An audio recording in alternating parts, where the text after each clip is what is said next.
সময় আমাদের যেইভাবে নিয়ে চলবে আমাদের বাধ্যতামূলক সেইভাবেই কিন্তু চলতে হবে। নিজেদের ইচ্ছের কিন্তু কোনো দাম থাকে না। দেখো, তোমাদেরকে আমি বললাম পরপর তোমাদের সঙ্গে ভিডিও শেয়ার করব। আর আমি যেই কথাটা ভাবি ঠিক তার উল্টোটা সারা জীবনই হয়ে যায়। তোমাদেরকে বললাম ভিডিও দেখো পরের দিন থেকে শুরু করলাম, কিন্তু তোমাদেরকে শেয়ার করতে পারলাম না। ভেবেছিলাম এই 1 ফেব্রুয়ারি থেকে প্রত্যেকটা দিন তোমাদের সঙ্গে ভিডিও শেয়ার করব, কারণ এই ফেব্রুয়ারিতেই হচ্ছে বাবানের অন্নপ্রাশন। সেই কারণেই ভেবেছিলাম দেখতে দেখতে তো ছেলের মুখে প্রসাদের সময় চলেই আসলো, প্রত্যেকটা মুহূর্ত কি করছি না করছি পুরোটা তোমাদের সঙ্গে শেয়ার করব। কিন্তু দেখো, ভগবানের তো আমার ভালোটা কোনো সময় সহ্য হয় না। আমি যেটা ভাবি তার উল্টোটা হয়ে যায়। সকাল থেকে বেশ সুন্দর কাজকর্ম দিয়ে কিন্তু ভিডিওটা আরম্ভ করেছিলাম, কারণ দেখো হাতে গোনা কয়েকটা মাত্র দিন বাকি। সেই কারণেই ঠিক করেছিলাম আজকে এই সপ্তাহটার মধ্যে মোটামুটি আমার ঘরের যা কাজকর্ম আছে সেগুলোকে কমপ্লিট করব। তারপরে তো আবার নেমন্তন্ন করা আছে, এদিক ওদিক টুকিটাকি বাজার হাট অনেক কিছু বাকি আছে, পুরোটাই তো করতে হবে। সেই কারণেই কিন্তু সকাল সকাল আজকে ঘুম থেকে উঠে আরম্ভ করে দিয়েছিলাম ঘর সংসারের কাজ। যেমন আজকে কাজে হাত দিয়েছিলাম সকাল সকালই, কিন্তু এদিকের কাজ করেই যাব আবার ঘরের দিকে। হ্যাঁ, আজকে ঘরটা ঝাড়বো যতটুকু পারবো, কারণ এখন তো আর বাবান ছোট, পুরো কাজ একবারে নিয়ে করতে পারবো না। এই সামান্য একটু ঘর, তাও ঝাড়তে প্রায় 2 দিন 3 দিন আমার লেগেই যাবে। সেটাই ভেবে কিন্তু আজকে সকালবেলায় সকালটা শুরু করেছিলাম। কাজ করতে করতেই শেষে এমন একটা বিপদ ঘটে গেল, মানে কি বলবো তোমাদের। এই চেহারা নিয়ে ভাবো যদি পড়ে যাই তাহলে কি আর রক্ষে আছে।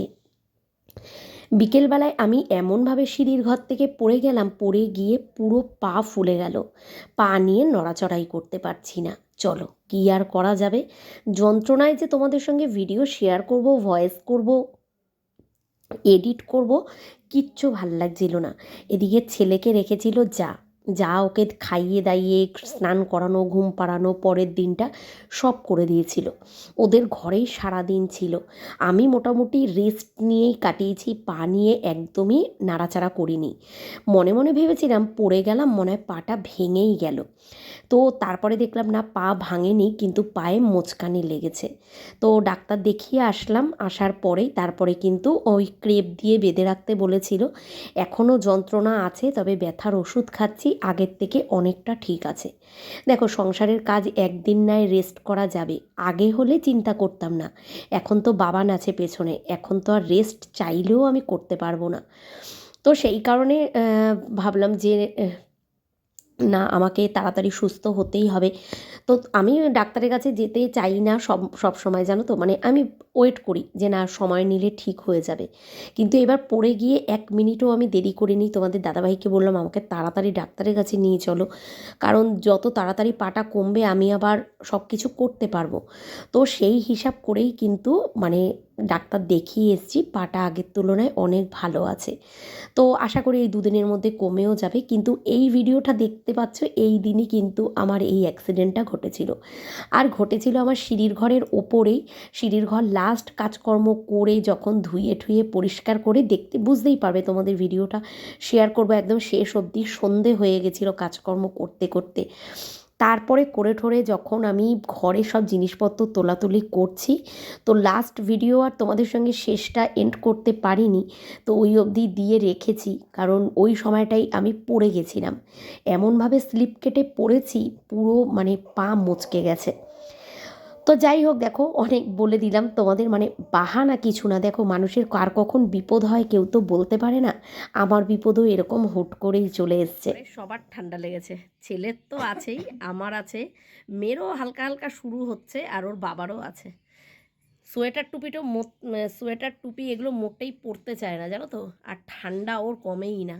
দেখো, এতদিন বাদে ওর মুখের সামনে ক্যামেরা নিয়েছি না, কেমন হাঁ করে তাকিয়ে আছে। ঘরে থাকবে না এখন, ওর দিদি মুখ চুখ ধুইয়ে টিপ টিপ পরিয়ে রেডি করে দিয়েছে, কিন্তু এখন ঘরে থাকবে না, এখন বাইরে ঘুরবে। আর বাইরে তো দিচ্ছে খুব হাওয়া, তো সেই কারণে আমি বললাম ঘরেই নিয়ে যেতে। তো কারেন্ট নেই, কারেন্ট চলে গেছে। তোমাদের দাদাভাই এখন চাটা করলো, চা খাবো, চা খেয়ে তারপরে আবার ঘরের ভেতরের কাজ করব। তো কাজের দিদি আসার আগে দেখছি কতটা করে উঠতে পারি, যদি না হয় দেখা যাক কী করি, পরেরটা পরে দেখব। এখন এর হচ্ছে আগে জল ফোটানো বসাবো, খাবার জল নেই এর। বাবা, বাবা, দেখো স্ট্যাচু হয়ে গেছে পুরো। ফোন নেবা, ফোন নেবা বাবা? উ উ উ নাও নাও ফোন নাও, ফোন নাও, ফোন নাও, ফোন নাও, ফোন নাও, ফোন নাও। ঠিক আছে, চলো চাটা করেছে, চাটা খেয়ে নিই, তারপরে আবার ওর খাবারটা রেডি করব। ওকে আগে খাইয়ে নেব, খাইয়ে নিয়ে তারপরে কাজ করব। তোমাদের দাদাভাই আজকে বাড়ি আছে, তো সেই কারণে কিছুটা কাজ তোমাদের, হ্যাঁ তোমাদের দাদাভাই করে দেবে। দেখা যাক কত দূর কী করতে পারি। কারেন্ট চলে গেছে, আর তার মাঝখানে সকালবেলা একবার চা খেয়েছি, তো ভাবলাম আরেকবার একটু চা খাই, কারণ বিস্কুট ছিল না তখন। তো এখন বিস্কুট দিয়ে চাটা দিয়ে খাবো। আর সকালবেলায় আজকে ভাবছি আলু সেদ্ধ আর ডিম সেদ্ধ দিয়ে ভাত বসিয়ে দেবো। সকালবেলা ভাতই খাবো। রান্নাঘর এখনও পরিষ্কার হয়নি, এগুলো সবই করব, আস্তে ধীরে করব। অনেক বেলা থেকে কাজে হাত দিই, তো তো সেই কারণেই দেরি হয়ে যায়। দেখো বাজে এখন 10টা বাজতে 5 মিনিট বাকি। ওদিকে ঘরের জানলাও খুলতে বারণ করেছি মেয়েকে, কারণ এত হাওয়া দিচ্ছে, ওদিক থেকে এত ঠান্ডা হাওয়া ঢুকছে, সেই কারণে বারণ করেছি। আর এই দেখো, যেই এনে বিছানায় শুয়েছে না, এখন বিছানায় শোবে না। শুবি না, বাইরে ঘুরবি? হ্যাঁ, বাইরে ঠান্ডা না? এই যে তোমার খেলনা কোথায়? এ নাও, এ নাও, এ নাও। এখন কিন্তু ও ধরতে পারে, জানো তো, অনেক দিন তোমাদের সঙ্গে কোনো ভিডিও শেয়ার করা হয় না, তো ও এখন অনেক কিছু নতুন নতুন শিখেছে। ধরতে পারে, ধরে নিজেরটা নিজে খেলতে পারে। এই দেখো, ধরে তুলে নেয় কিন্তু, তাই না বাবা? শুয়ে থাকো। শুধু বমি হচ্ছে, শুধু বমি হচ্ছে, ঠান্ডা বেরাচ্ছে, শুধু কফ বেরাচ্ছে। তো সেই কারণে না, মানে ওকে, আমারও যেহেতু শরীর খারাপ, সেই কারণে ব্রেস্ট ফিডিংও কম করাচ্ছি। এখন ওকে খাওয়াতে হবে। বমি করে দিয়েছে না মনে, আমি ছাদে জামা কাপড় মেলতে গেছি, বমি করে দিয়েছি। এখন আগে ওকে ভিটামিন ডি ওষুধটা দেবো, তারপরে পাতার রস করব, সেটা দেবো, তারপরে খাবার খাওয়াবো। ঠিক আছে বাবা? বাবা, বাবা, চলো খেয়ে নিই চাটা। আর সবথেকে বড় একটা সমস্যা আমার হচ্ছে আমার রাত্রিবেলায় ভিডিও পোস্ট করা। কেন জানো তো? আমি এই টাইমটাকে ভাবছি একটু চেঞ্জ করব, যদিও বা তোমাদের কমিউনিটির মাধ্যমে আগে জানিয়ে দেব। ভাবছি দুপুর 12টা 12:30টার মধ্যে আমি ভিডিও পোস্ট করব। কারণ এখন না মনার যেহেতু পরীক্ষা, আমি রাত্রিবেলায় করে কিছুতেই ভিডিওর কাজও করতে পারছি না, ভয়েসও করতে পারছি না। তো সেই কারণে ছেলেকে আমার রাখতে হচ্ছে। তোমাদের দাদাভাইয়েরও অসুবিধা হয়ে যাচ্ছে, বোঝোই তো, আমাদের একটা ঘরের মধ্যে সব দিকেই অসুবিধা হয়ে যাচ্ছে। তো সেই কারণেই আমি ঠিক করেছি এই রাত্রিবেলায় সবাই শুয়ে পড়ার পর আমি ভিডিও ভয়েস করে এডিট করে রাখবো। তো তাহলে আমার দিনের বেলায় ভিডিওটা এখন পোস্ট করলে সুবিধা হবে। তো তোমরাই একটু কষ্ট করে, যারা তোমরা আমাকে ভালোবাসো, তারা একটু কষ্ট করে ভিডিওটা দিনের বেলা দেখে নিও। তো যাই হোক, দেখো এদিকে তো আমি ভাত বসিয়ে দিয়েছি। চাটা খেয়েই আমি আগে ভাতটা বসিয়ে দিয়েছি, আর রান্না করব যেগুলো সেগুলোকেও কেটে গুছিয়ে নিয়েছি। মাঝখানে আবার তোমাদের দাদাভাই গেল বাজারে। অনেক দিন আমাদের ঘরে না রান্নাবান্না ঠিকঠাক হয় না, জানো তো, সবার শরীর খারাপ করে রান্নাবান্নাই হয় না ঠিকঠাক। আসলে কি বলো তো, ঘরটা হচ্ছে আমাদের ঘরের বউদের, ঠিক আছে? তো আমরা সেই জায়গাটাই যদি মানে শরীর খারাপ থাকে, অসুস্থ থাকি, প্রত্যেকটা সদস্য যদি অসুস্থ থাকে, তখন কিন্তু আর হয় না। অনেক দিন বাদে আমাদের ঘরে আজকে মাছ নিয়ে আসলো, তো ভাবছি মাছের ঝোল রান্না করব, কিন্তু কখন করব জানি না। এইদিকে তোমাদের দাদাভাই বলল আগে এই কাজটা করি, ফুটো ফাটার যা কাজ আছে সেগুলো করে নিই। সোফাটাকে সরালাম, অনেকগুলো ঘরের একটু চেঞ্জ করার ইচ্ছে আছে। তো দেখো, এক ঘরের মধ্যে থাকতে গেলে তখন মনে হয় কি জিনিসপত্র একটু এদিক ওদিক করি, নতুন নতুন কিছু একটা করি, কিন্তু আমাদের ঘরটা এতটাই ছোট যে আমরা চাইলেও জিনিসপত্র একটু এদিক ওদিক করে রাখতে পারবো না। মানে আমাদের ঘরে যেইভাবে জিনিস সেট করা হয়েছে সেরকমই সারা জীবন থাকবে, যতদিন না ওপরে ঘর করতে পারবো। তো তোমাদের দাদাভাইকে বললাম এই জায়গাটায় একটা র্যাক লাগাতে, কারণ এখানটায় আমি একটা জিনিস রাখবো বলে ঠিক করেছি।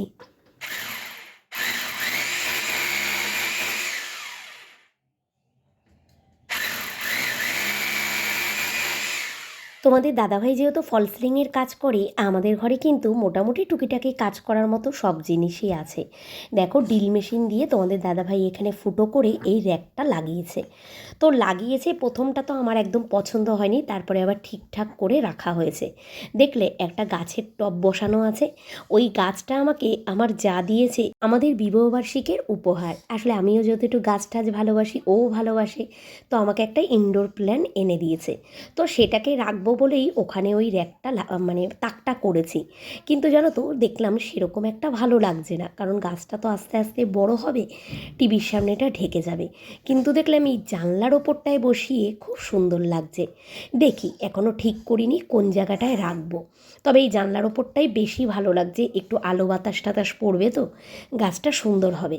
দেখা যাক, সব ঝাড়া পোছা করি, গোছাগাছি করি, তখন সাজিয়ে ঠিক করে রাখবো। আর দেখবে বাড়িতে কোনো একটা অনুষ্ঠান হলে কিন্তু অনেক কাজকর্ম থাকে, তো আমি কিন্তু একটু আগে থাকতেই কাজকর্মগুলো করছি, কারণ যেহেতু মানে মুখোমুখি আমি কিছু করতে পারবো না সেই কারণে। আর এত পরিমাণে নোংরা হয়েছে তোমাদেরকে বলে বোঝাতে পারবো না। ঝাড়ছি ঠিকই, কাজকর্ম করছি ঠিকই, কিন্তু এনার্জি পাচ্ছি না। পরিষ্কার করতাম, জানি না তোমাদের ক্যামেরাতে বোঝাতে পারছি নাকি, যা নোংরা হয়েছে তোমাদেরকে বলে বোঝাতে পারবো না। দেয়ালের সঙ্গে না, এই যে আমরা ঘরে রান্না করি চিমনি নেই, সেটা এখন বুঝতে পারছি যত সময় যাচ্ছে। আগে তো পরিষ্কার করতাম 15 দিন বাদে বাদে, অত বুঝতে পারতাম না। পুরো দেয়ালগুলোর মধ্যে না মানে ফুলঝাড়ু দিয়ে ঝাড়ছি, ওই ঝুলগুলো পুরো তেলচিটে হয়ে লেগে যাচ্ছে দেয়ালের মধ্যে। তো সেই কারণে মানে উঠছেই না দেয়ালগুলো, মনে হচ্ছে মুছলে ভালো হতো। যেরকম এই পাশের এই ওয়ালটা, এই পিঙ্ক কালারের ওয়ালটা, তো কোনো রকম ডলে ডলে ঝেড়ে তো দিলাম, কারণ এগুলো তো মোছা সম্ভব না।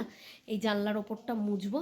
আর ওই যে ওইদিকে কাঁচটা লাগানো হয়ে গেছে, এখন কিছু এগুলো সাজাবো গোছাবো না, 2-3 দিনে আগে ঘর ঝেড়ে নিই, তারপরে। খুব অবস্থা খারাপ দেখো চারিদিকে। তোমাদের দাদাভাই গেছে ছেলের হাগিস আনতে, এখনও রান্নাঘরের ওখানে একটা র্যাক লাগানো হবে। তারপরে দেখো অবস্থা, দেখো আমার যেন কাজ করতেই ইচ্ছে করছে না, ছড়িয়ে ছিটিয়ে নিয়ে এইবারে ইচ্ছা করছে না।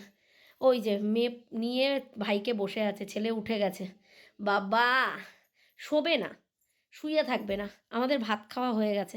আর ঘরের ভেতরটা তো আজকে কিছু করব না, শুধু ওই র্যাকগুলোকে লাগাবো।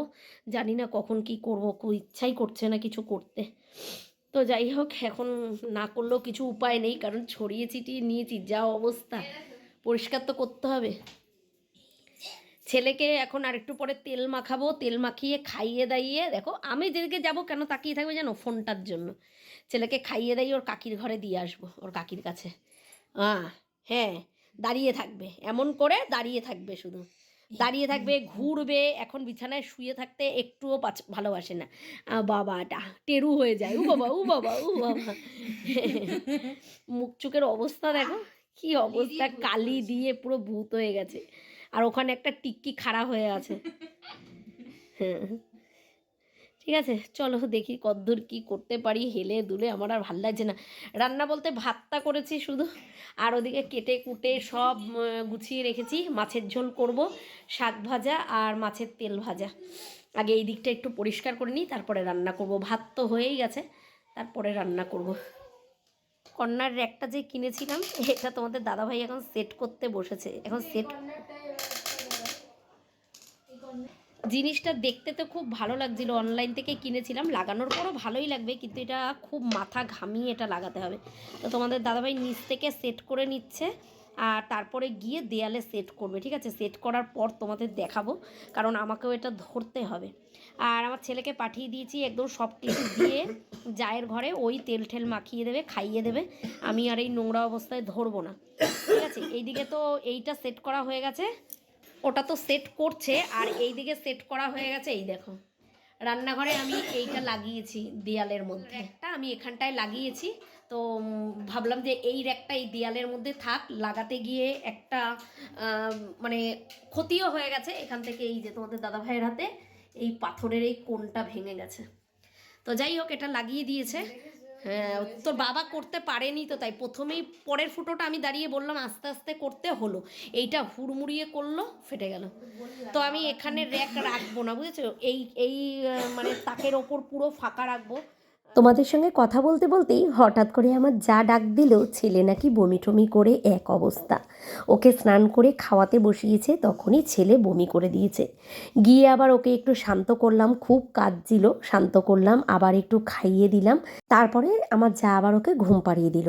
তার মধ্যে আমি ঘরে এসে দেখি তোমাদের দাদাভাইয়ের র্যাকটা সেট করা হয়ে গেছে, আর এখানে প্রায় কিন্তু লাগানো কমপ্লিটও হয়ে গেছে। পর থেকে সেইভাবে আর ভিডিও বানাইনি তো, তাই তোমাদেরকে দেখানোও হয়নি। সরস্বতী পুজোর দিন সেই তোমাদের বললাম বাবানকে স্টুডিওতে নিয়ে গেছিলাম, ছবি তুলিয়েছিলাম।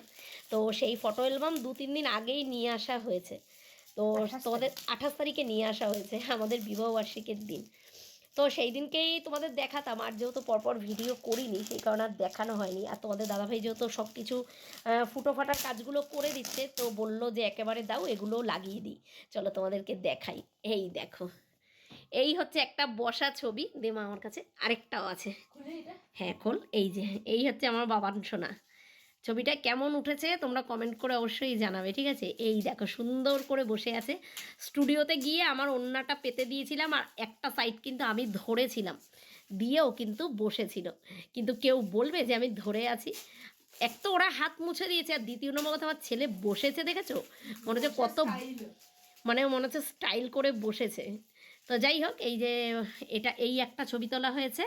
মুখটা দেখো মানে বলি না, ও ফোন ক্যামেরা দেখলে এত খুশি হয় তোমাদেরকে বলে বোঝাতে পারবো না। মানে মুখ আর তখন এদিক ওদিক করে না। এই হচ্ছে এই একটা ছবি, আর একটা হচ্ছে এই দেখো, এই একটা, এই দুটো তোলা হয়েছিল স্টুডিওতে গিয়ে। তো তোমাদের কোনটা ভালো লাগলো সেটা অবশ্যই কমেন্ট করে জানাবে, ঠিক আছে? তো ছেলেকে ভেবেছিলাম দুটো পাঞ্জাবি পরে দুটো ছবি তোলাবো, কিন্তু ওখানে গিয়ে আর চেঞ্জ করার মতো সুযোগ হয়নি, কারণ এ পড়ছিল ঘুমিয়ে, সেই কারণে ওখানে করা হয়নি। আমরা আগে ফ্যামিলি বলতে 3জন ছিলাম, তো আমাদের 3জনের ছবি ওইখানটায় কিন্তু লাগানো, তোমরা দেখেছো এর আগের বার লাগিয়েছিলাম, ওখানে কিন্তু লাগানো। আর এখন আমরা ফ্যামিলিতে 4জন হয়েছি, তো সেই কারণে আমার বাবান সোনার ছবি থাকবে না সেটা তো হয় না। মেয়েরও ছোট্টবেলার ঠিক এমন একটা হামাগুড়ি দেওয়া ছবি আছে, ওটাও আমার বাঁধানোর ইচ্ছে আছে। দু ভাই বোনের ছবিটা এরকম পাশাপাশি রাখবো। তোমাদের দাদাভাইকে দিয়ে এক্সট্রা আমি একটা ফুটো করিয়ে রাখবো। আর হচ্ছে আমাদের সবার ছবি ওই জানলার ওপরের ওই দেয়ালটাতে থাকবে, ঠিক আছে? তোমাদের দাদাভাইয়ের এই ফুটোটুকু করলেই কাজ শেষ হয়ে যাবে। তো লাগানোর পর কোনো কাজে হাত দিলেই সময়ের কাঁটা যেন দ্রুত দৌড়াতে থাকে। ঘড়িতে বাজে যেন কটা, প্রায় 2:45 মতো। ঘড়ির কাঁটা দেখেই তো মাথা একদম আমার খারাপ হয়ে গেছে, কাজ কখন করব।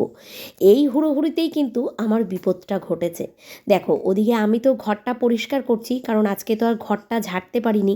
তোমাদের দাদাভাই ফুটো ফাটার কাজগুলো করে রেখে দিল, জাস্ট যেইটুকুনি ধুলো পড়েছে ওপর থেকে আমি পরিষ্কার করলাম। তো ঘরটা আমি ভেবেইছিলাম ঘরটা আমি পরে ঝাড়বো। তো তোমাদের দাদাভাই বললো তুমি ঘরের ভেতরটা মোটামুটি পরিষ্কার করো, আর আমি একটা কাজ করি বাইরের দিকটা পরিষ্কার করি। বাইরের দিক পরিষ্কার বলতে রান্নাঘরটা। ও রান্নাঘরটা কিন্তু আমাকে ও টাইলস ফাইলসগুলো পুরো পুছে পরিষ্কার করে দিচ্ছে। আর এদিকে আমি আর মেয়ে দুজনে কিন্তু কাজ করছি। আর আমার আরও জানো তো এই ঘরদোরটা আগে পরিষ্কার করার কেন এত তাড়া, কারণ মনার 12 তারিখ থেকে পরীক্ষা। তো আমি যদি 3টে দিনের মধ্যে এই কাজটা শেষ করতে পারি তাহলে মনার আর চাপ হবে না, তো ঘরে কিন্তু ও নিশ্চিন্ত মনে পড়তে পারবে। সেই ভেবেই কিন্তু হুড়োহুড়ি করে করতে গেছি, কিন্তু তারপর আর কি হলো, মানে আমার সমস্ত ভাবনাতেই জল, আর কিছুই না। যাই হোক, আশা করি 2 দিন পরে আবার করতে পারবো।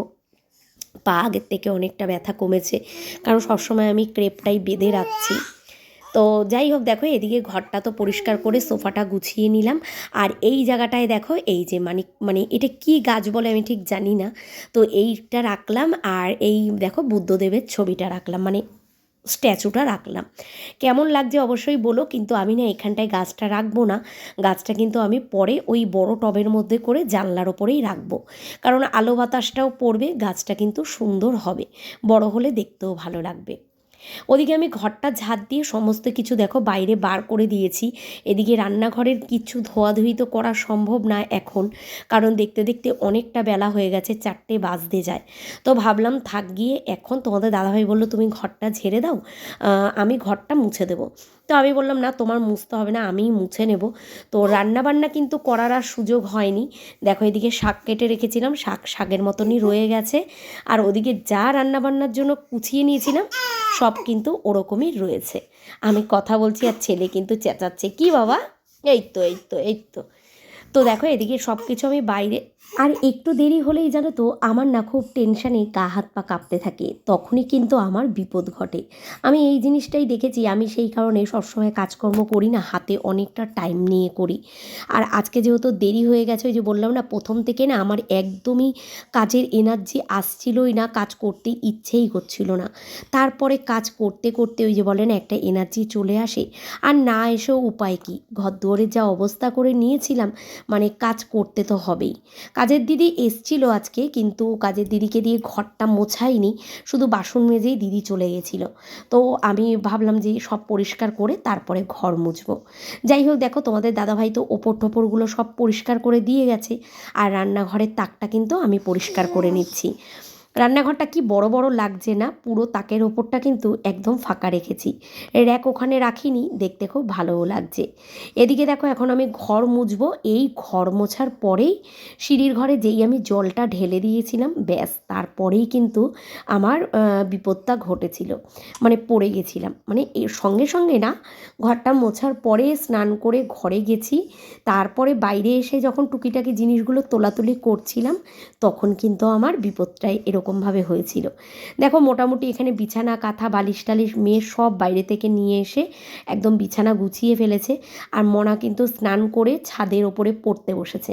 সিঁড়ির ওপরটায় একদম ওপরটায় মনা গিয়ে ওখানে একটা পেতে নেয় কিছু, আমার পুরনো নাইটি টাইটি পেতে ও কিন্তু ওখানটায় পড়তে বসে গেছে। কারণ বুঝতেই পারছো, এখন ওকে অনেকটা টাইম দিতে হচ্ছে পড়ার জন্য, আর তো হাতে গোনা মাত্র কয়েকটা দিন পরীক্ষার বাকি। জানো তো, আমাদের একদমই ইচ্ছে ছিল না এই ফেব্রুয়ারি মাসে বাবানের অন্নপ্রাশন করার, কিন্তু বাংলার হিসাব করলে ওর তো সময় থাকছে না, সেই কারণেই আমাকে করতে হচ্ছে। স্নান করে এবার বসাবো রান্না। আর সকাল থেকে ছেলে ঘরে ছিল না, তো কেমন যেন লাগছিল। দেখো এরকম একটা ন্যাকড়া নিয়ে খেলতে কত পছন্দ করে। ও বাবা, দিদি বলো, দিদি দিদি দিদি বুবুতা। তো যাই হোক, দেখো মোটামুটি সব পরিষ্কার করেছি, মোটামুটি ঠিক আছে, কিছু গোছানো গাছানো কিচ্ছু হয়নি, সব রয়েছে। এদিকে তো রান্নাঘর পরিষ্কার করা, কিন্তু কিচ্ছু গোছানো নেই। সবে বাসনের র্যাকটা ধুয়ে আসলাম, আজকে তো আর কৌটো টৌটো কিছু ধোয়া হয়নি, শুধু বাসনগুলোই গুছিয়ে বাসনটা জায়গা মতো রাখবো, দিয়ে এরপরে রান্না বসাবো। রান্নার তো সব গুছিয়ে রেখেছিলাম, রান্না বান্না কিছুই হয়নি। তো যাই হোক, দেখো যেদিনকে ঝাড়া মোছা হয় ঘর, সেদিনকে ঘরটার লুকটাই না অন্যরকম লাগে। আর এই জায়গায় এতটা গ্যাপ রেখেছি, কালকে দেখি ওই সূর্যমুখী ফুলের স্ট্যান্ডটা ধোবো, এই জায়গাটা দিয়ে রাখবো, দেখতে ভালো লাগবে। আর মেয়ে আর একটু পরে পড়তে বেরিয়ে যাবে, আর দরজাটাও দিয়ে রেখেছি। ছেলেকে এখন খাওয়াবো, আমার বাবাটা দুধু খাবে। দেখো দুধ থেকে দেখতে কেমন লাগছে, ওই র্যাকটার মধ্যে সব কিছু রাখলে দেখতে আশা করি ভালোই লাগবে। আর ওই যে ড্রেসিং টেবিলের মধ্যে অত কিছু দেখছো, ড্রেসিং টেবিলের ওপরে অত কিছু রাখবো না, পরে যখন সাজাবো গোছাবো তোমাদেরকে দেখাবো। আর এই দেখো, খিদে পেয়ে গেছে। এই যে আমাদের, দাঁড়াও খাটে উঠে দেখাচ্ছি, এই যে এই হচ্ছে আমাদের পুরো পরিবার। দেখেছ, এই যে ছেলের ছবি পরপর দুটো রেখেছি, আর এই যে মনারটা আমাদের এই পাশে, আমাদেরটা মাঝখানে। এই জায়গাটা একটা জায়গা রেখেছি, বাবানেরটা সেই কারণে একটু উঁচু করে লাগিয়েছি। নিচটায় মনারও সেম ছোটোবেলার এরকম একটা হামাগুড়ি দেওয়া ছবি আছে, তো ওই ছবিটা ভাবছি বাঁধিয়ে নিয়ে আসবো, এনে ঠিক এই জায়গাটাতেই লাগাবো। ব্যাস, এর থেকে বেশি ছবি ঘরের মধ্যে রাখলে হিজিবিজি লাগবে। এইভাবেই রেখেছি, তো কেমন লাগছে অবশ্যই বলবে, ঠিক আছে? এইভাবেই রেখেছি। ছেলেকে এখন খাওয়াবো, দুধ ঠান্ডা করতে দিয়েছি। আর এই ড্রেসিং টেবিলের ওপরে খতরনাক অবস্থা আছে জানো তো, ওই যে গুঁড়োগুলো সব পড়েছে, এইগুলো যেদিনকে ঘরটা ঝাড়বো সেদিনকে ধরবো, ঠিক আছে? আর এই যে র্যাকটা দেখতে কিন্তু খুব ভালো লাগছে, এই যে গোছালে গোছালে সুন্দর করে সাজিয়ে গুছিয়ে রাখলে ভালো লাগবে। আর দেখো আমি তোমাদের সঙ্গে ফোনে কথা বলছি না, আর আমার ছেলেটা দেখো, কি বাবা, সোনা বাবা, সোনা বাবা, এইরকম করলে যা আনন্দ পায়। সোনা পাপা, সোনা পাপা, সোনা পাপা। এ চলো ওকে খাইয়ে নিই, ওর দুধ ঠান্ডা হয়ে গেছে।